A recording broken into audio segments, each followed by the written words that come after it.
आप सबको राधे राधे। जैसे कि बज गए हैं सही 5 और मैं 3 बजे उठ जाती हूँ फैमिली। और जैसे कि मैं नहा रही हूँ कार्तिक। और ये मेरी 5 बजे की गौशाला में, मंदिर में, आंवले के पेड़ में, सब जगह मैंने दीपदान कर दिया। और जी अब आपको दर्शन करा देती हूँ। देखो जी कान्हा जी के, ये कान्हा जी हैं, ये इनकी जोत हो गई है। और सुबह मिला देती हूँ आजकल मैंने। तो जी अब मैं लग रही हूँ तुलसा जी की कहानी पढ़ने। तो जैसे कि ये कार्तिक माह की कहानी है जो मैं पढ़ती हूँ और अब शुरू करूँगी।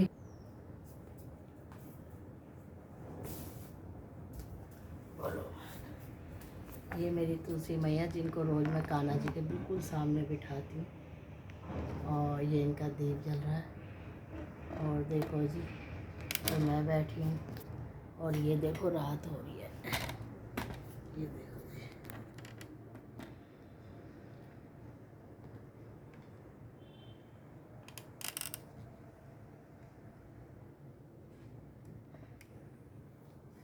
ये मैंने वो लाइट जलाई है क्योंकि मुझे पढ़नी है कहानी। और लाइट जलाने के बाद मैं करने जा रही हूँ कहानी।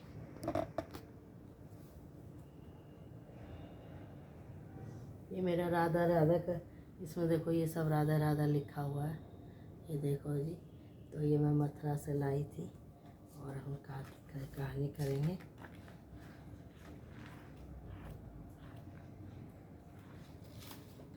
चाहो तुलसी मैया मुझे रखना, अपना आशीर्वाद रखना।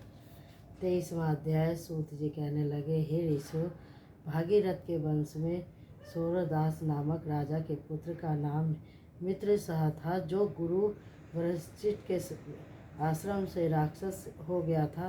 गंगा जल के प्रभाव से उसने भी परम पद प्राप्त किया। तब ऋषियों ने पूछा, हे सूत जी, गुरु वशिष्ठ जी ने मित्र सह को किस कारण से श्राप दिया?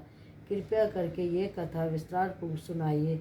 सूत जी बोले कि हे ऋषियों, एक समय अत्यंत धर्म राजा मित्र सह अपने कुछ साथियों सहित शिकार खेलने के लिए वन में गया, जहाँ पर उसने अनेक मृगों का शिकार किया। फिर भूख और प्यास से दुखित हो नदी के तट पर आया। राजा रात्रि भर वहाँ पर रहा और प्रातः काल होते ही शिकार की खोज में पुनः चल पड़ा। कुछ दूर जाकर राजा ने देखा, प्रद्र की कंधरा ने एक मथुन कर रहे हैं। राजा ने धनुष पर बाण चढ़ाकर उन पर छोड़ दिया। तत्काल वहीं पर गिर पड़ी और थोड़ी ही देर में उसने प्राण त्याग दिए। तब वह राक्षस रूप धारण करके अत्यंत क्रोधपूर्वक बोला कि हे राजन, तुमने मेरे साथ घोर अन्याय किया है, मैं इसका बदला अवश्य लूँगा। इतना कहकर वह राक्षस दुखित होता हुआ वहाँ से चला गया। कुछ वर्ष पश्चात राजा मित्रशाह ने विस्तृत यज्ञ किया, जिसमें अनेक ऋषि मुनि बुलाए गए। गुरु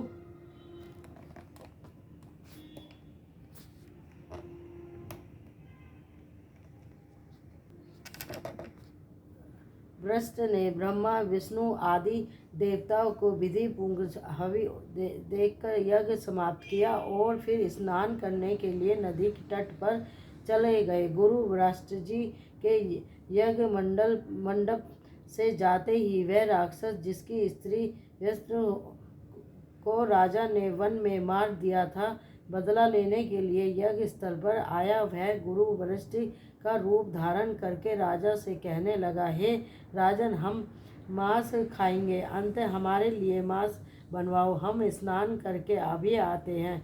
इतना कहकर वह वहाँ से चला गया और रसोइया का रूप धारण कर मनुष्य का मांस पाकर रख दिया। जब वास्तविक गुरु वशिष्ठ जी स्नान करके वापस आए तो राजा ने सोने के थाल में सजा हुआ मांस मिश्रित भोजन उनके आगे परोस दिया। गुरु जी ने आज्ञा दृष्टि से जान लिया कि भोजन मनुष्य के मांस से बना है।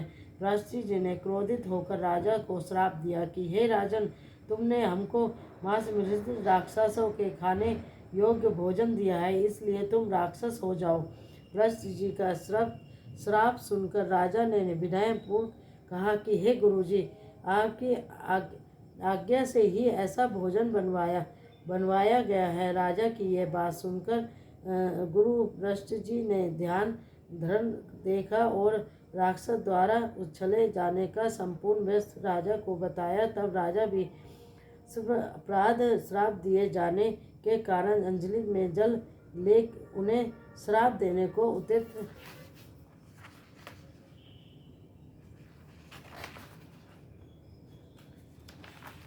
हुआ। ठीक उसी समय उसकी रानी दयामती आकर कहने लगी कि आप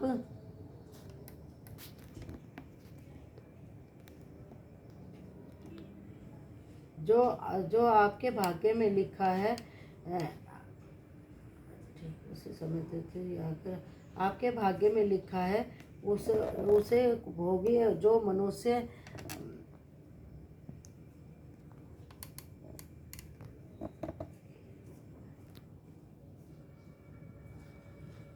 अत्यंत क्रोध परित्याग करके जो आपके भाग्य में लिखा था उसे भोगिए। जो मनुष्य अपने गुरु पर करता है वह वन में जाकर ब्रह्म राक्षस होता है। अंत आप शांत ही रहिए।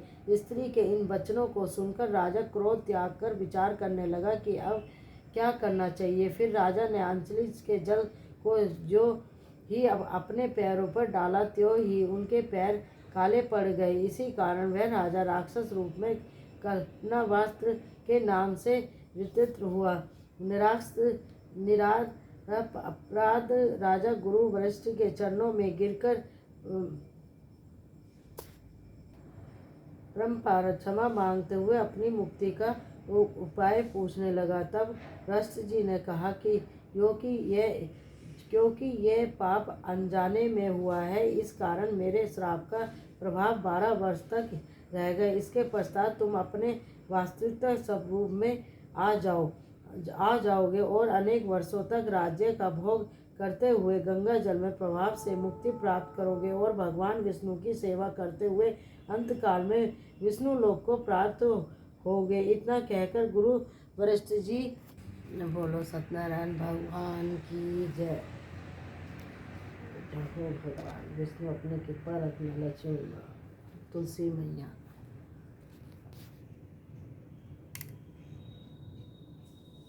ये जल देना है। ओम नमो भगवते वासुदेवाय नमः। ओम नमो भगवते वासुदेवाय नमः। ओम नमो भगवते वासुदेवाय नमः। ओम नमो भगवते वासुदेवाय नमः। तुलसी माँ कृपा रखो। ये हल्दी लगा रहे हैं तुलसी जी को।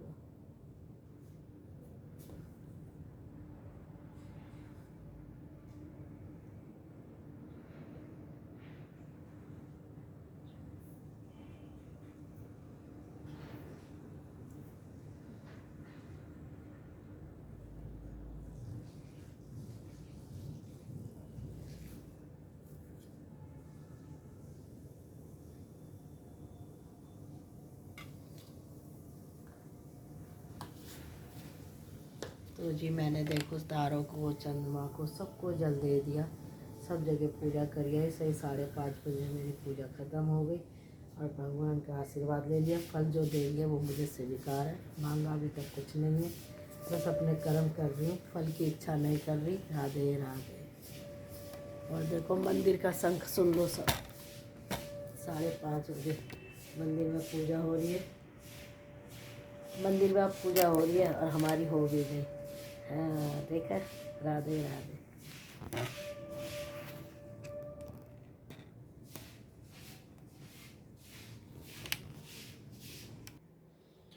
ये देखो, ये मैंने जैसे कि चने की दाल धोई है, ये मैं गाय को देती हूँ हर वीरवार को। और ये परसों पक्षियों के लिए करी थी तो हो गई थी ज़्यादा, तो अब ये सोच रही हूँ मैं अपने बच्चों के लिए बनाऊँगी, ध्रुव और ननुआ के लिए। और यहाँ जी जैसे कि मेरे सर में हो रहा था दर्द, तो ये मैंने रख दी चाय और इतना मेरी चाय बनेगी। अब मैंने बरामदे की लाइट बंद कर दी है, जैसे कि रात हो रही है अभी। तो ये देखो मैं जा रही हूँ नीचे सफाई करने। तो अभी सफाई करके आऊँगी। तुलसा जी का दीप जल रहा है अभी, देखो। तो जब तक मेरी चाय बनेगी फैमिली, जब तक मैं सोच रही हूँ नीचे झाड़ू लगाया हूँ और बरामदे की लाइट बंद कर दी है, फिर झाड़ू लगा के फिर चैन से जो है चाय पीऊँगी। राधे राधे। देखा कितनी मेहनत करनी पड़ती है। कार्तिक ऐसे ही नहाया जाता, अब सोच रही हूँ कि गंगा तट पे जाना, वो भी स्नान करना है। पता नहीं कान्हा जी क्या करवाएंगे, कान्हा जी की जो इच्छा। मैं कार्तिक नहा रही हूँ, बिना स्वार्थ के नहा रही हूँ फैमिली। मुझे भगवान से बस आशीर्वाद चाहिए। जैसे एक बड़ों का आशीर्वाद होता है ना, ऐसे मेरे बेटे, मेरी बेटी, मेरी बहू, मेरे पोते पोते अपनी कृपा रखकर फिर आने लगती है 5:30 बजे। राधे राधे। इतना हमारा दिया हो रहा है ना तुलसा का, इतना सोच रही हूँ मैं नीचे झाड़ू वाड़ू कर रही हूँ, इतना मेरी चाय बन रही है। तो जी ये देखो रात हो रही है और सूर्य देवता के दर्शन कराऊंगी आपको।